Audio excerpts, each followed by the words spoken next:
What if starting over wasn't happening to you, but it was actually happening for you? When life forces us to start over, our first thought is, I've lost everything. The job is gone. The relationship is over. The money dried up. The dream didn't work out. And suddenly, I believe we feel like we're starting at rock bottom. But here's the truth. You're not starting with nothing. You're starting with everything you need. What if some of what we lost wasn't necessary? What if some of it was actually extra weight? We carry so much expectations, relationships, positions, opinions, old wounds, unnecessary comments, and then life hits us with that reset. And it's in that moment. It's in this moment. We're forced to stop and ask ourselves, what do I actually need where I'm going? Because not everything that you pack for the last season is meant to go with you to the next one. See, sometimes what we see as lost is actually a gift. That friendship that faded, maybe that friendship wasn't meant for your next season. The opportunity that didn't seem to work out, maybe that opportunity could have become a distraction.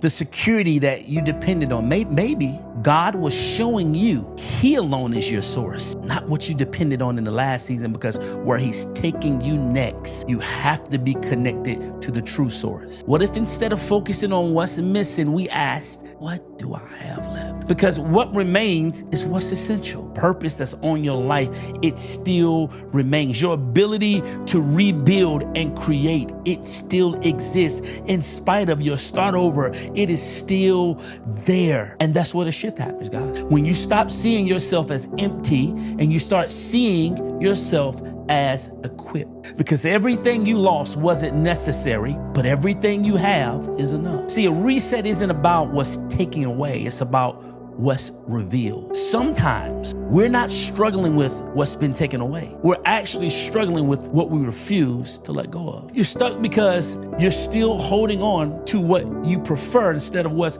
actually necessary. When we start over, we say we want something new, but we keep longing for what's comfortable. We say we trust God, but we secretly wish we could control the process. But when you don't know the difference between necessity and preference, you will always mistake provision, punishment. Starting over is not punishment, it's a gift. God isn't in the business of recycling your past. He is writing something completely new. Isaiah 43:18-19. It says, forget the former things, do not dwell on the past. Because when God gives you a fresh start, He's not focused on where you failed. He's focused on where you're going. Your future isn't waiting for perfect conditions. It's waiting for you. It's time to get up, pick up your mat, and walk. God didn't bring you this far just for you to stand still.